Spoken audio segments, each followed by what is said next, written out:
Good morning. And let me say something that may genuinely catch you off guard. For decades, the medical establishment has been telling older adults to take it easy, slow their pace, and accept the physical and mental decline that comes with getting older.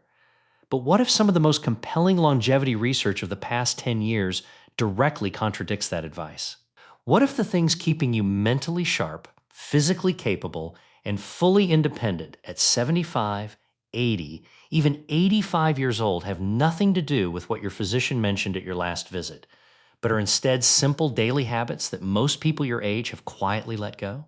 I'm Dr. William, and after more than 2 decades of working with patients between the ages of 75 and 85, I've witnessed something that science is only now beginning to validate. The people who grow old most successfully, those who still drive themselves to their own appointments, tend their gardens, and recall every grandchild's birthday without a single note written down, share a very particular set of behaviors. Not costly supplements, behaviors. A landmark investigation published by the Stanford Center on Longevity tracked more than 4,200 adults between the ages of 70 and 90 over a 12-year period. The findings were striking. People who held on to 4 or more of these specific daily habits were 61% less likely to experience what researchers describe as accelerated functional decline, the rapid erosion of independence that pushes so many older adults into assisted care far sooner than necessary. 61%. That is not a modest figure. That is the difference between living your life on your own terms and living it according to someone else's timetable.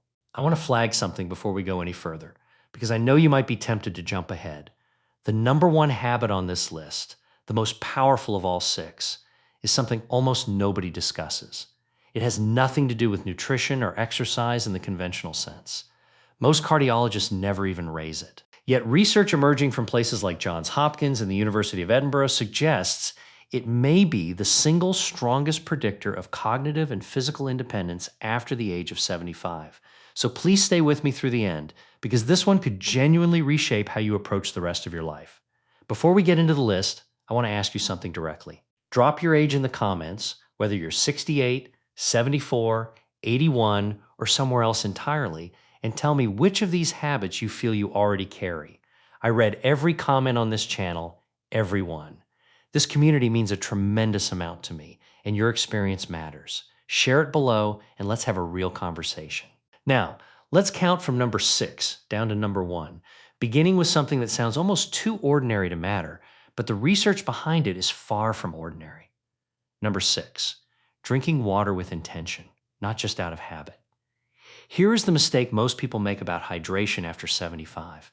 They assume it operates the same way it did when they were 45. It does not. Past the age of 70, your kidneys lose roughly 40% of their filtering capacity. The body's thirst signals become significantly dulled, meaning you can be severely dehydrated without feeling thirsty at all.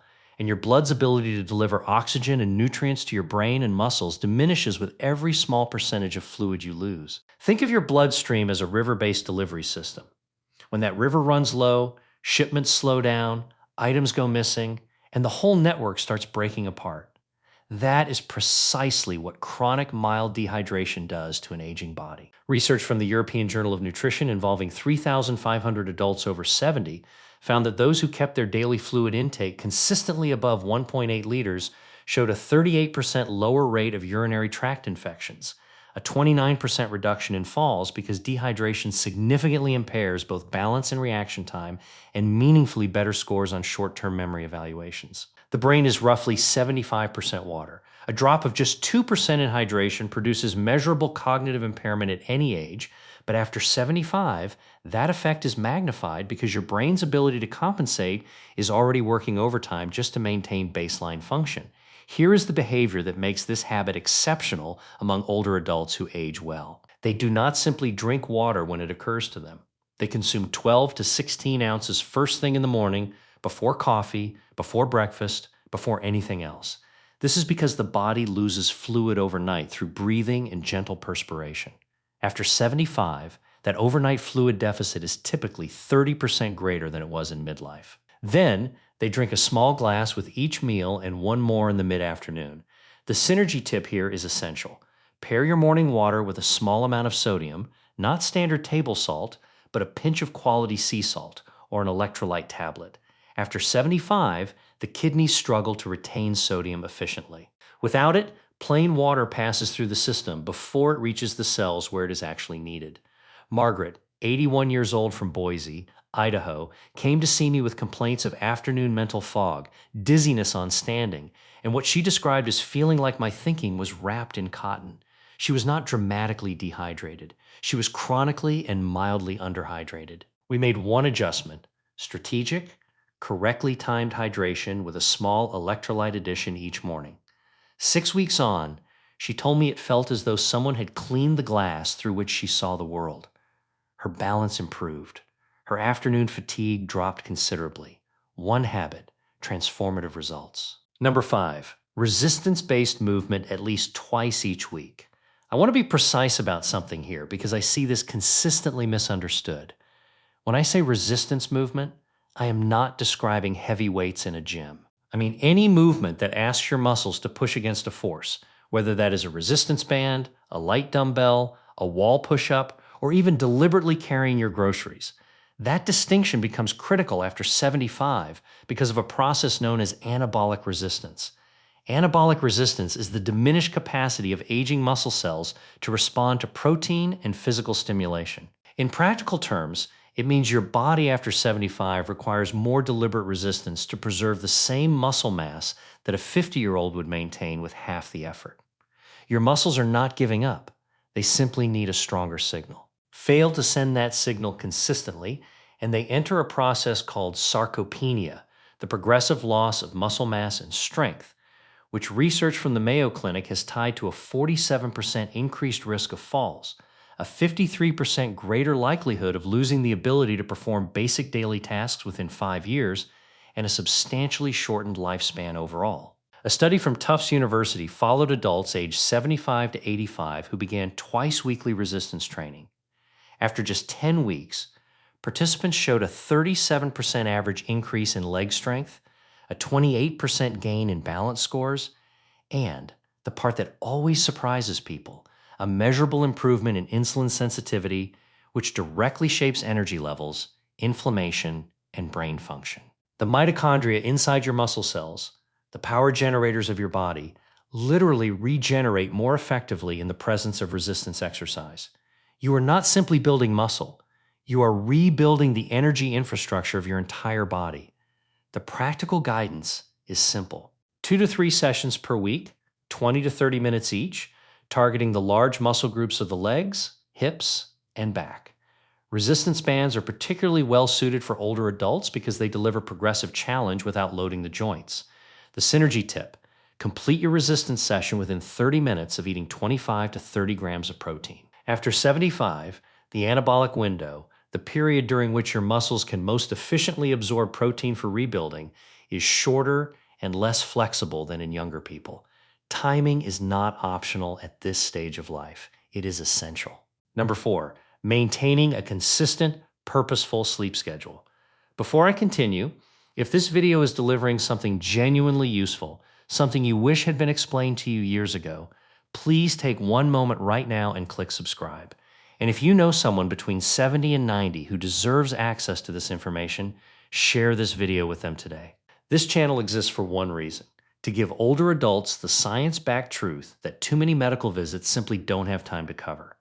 Now, back to sleep, because this one is considerably more layered than simply going to bed at a reasonable hour. After 75, your circadian rhythm, your body's internal 24-hour biological clock, starts to drift and weaken in critical ways. Your brain produces approximately 70% less melatonin than it did at 30. Your slow-wave sleep, the deepest and most physically restorative phase, declines by as much as 80% from what you experienced in your 30s. This is the phase during which the body releases human growth hormone, the chemical responsible for cellular repair, immune maintenance, and muscle preservation. And here's what most people overlook. Disrupted sleep after 75 is not simply about fatigue. A study from the University of California, Berkeley, found that older adults over 70 with irregular sleep patterns had a 68% higher accumulation of amyloid plaques in the brain, the very plaques implicated in Alzheimer's disease. The older adults who sleep exceptionally well do not just sleep longer. They sleep consistently. They go to bed within the same 30-minute window each night. They rise at the same hour every morning, weekends included. They keep their bedroom temperature between 65 and 68 degrees Fahrenheit because the body's ability to regulate temperature during sleep becomes less precise after 75, and a cooler environment supports the deep sleep the brain needs most. They avoid screens for 60 minutes before bed, not simply because of blue light, but because mental stimulation keeps the prefrontal cortex active in ways that delay sleep onset by an average of 47 minutes in adults over 70, according to research from Harvard Medical School. The synergy tip: pair your regular sleep schedule with 10 minutes of slow, diaphragmatic breathing before bed. This activates your parasympathetic nervous system, your body's rest and repair state, and research shows it reduces nighttime cortisol by up to 22%, making it substantially easier to reach and sustain the restorative deep sleep aging adults need most. Number 3, eating protein in a deliberate, distributed pattern. This is where I encounter the most dangerous misconception among older adults, and it concerns me deeply as a physician. The idea that you need less protein as you age is not simply mistaken. It may be among the most harmful pieces of nutritional misinformation ever passed along. The truth runs in the opposite direction. After 75, due to the anabolic resistance I described earlier, your body actually requires 50 to 75% more dietary protein per pound of body weight than a healthy 30-year-old just to achieve the same muscle-preserving effect. Yet most seniors I see are consuming roughly half of what they need, often because appetite diminishes with age and carbohydrate-heavy foods feel easier to prepare. Research published in the American Journal of Clinical Nutrition, involving over 2,700 adults aged 70 to 85, found that those who consumed at least 1.2 grams of protein per kilogram of body weight daily, distributed across 3 or more meals, preserved significantly more muscle mass, had 41% lower rates of hospitalization from fall-related injuries, and showed noticeably better immune responses to common infections such as influenza and pneumonia. Think of protein as the building material your body uses to reconstruct itself overnight. While you sleep, your body breaks down damaged tissue and replaces it with new. Without enough material, without adequate protein, the reconstruction is incomplete. Over months and years, that structural gap becomes catastrophic. The practical approach: aim for 25 to 35 grams of protein at each of your 3 main meals. That is roughly 4 to 5 ounces of chicken, fish, eggs, Greek yogurt, or legumes per sitting. The reason distribution matters so much after 75 is that aging muscles can effectively use only around 35 to 40 grams of protein per meal for tissue synthesis. Any surplus beyond that gets burned for energy instead of used for repair. Spreading it across meals makes every gram count. James, 78 years old from Scottsdale, Arizona, came to me after his daughter noticed he had lost nearly 18 pounds, which his previous physician had labeled as normal age-related weight loss. It was not normal. He was losing muscle, not fat, and his grip strength, one of the most reliable predictors of longevity in older adults, had fallen into the bottom 15th percentile for his age. We restructured his meals around deliberate protein intake. 12 weeks later, he had regained 11 pounds of lean mass. His grip strength had climbed back to the 60th percentile, and he told me, with unmistakable pride, that he had carried all his own grocery bags from the car for the first time in 2 years.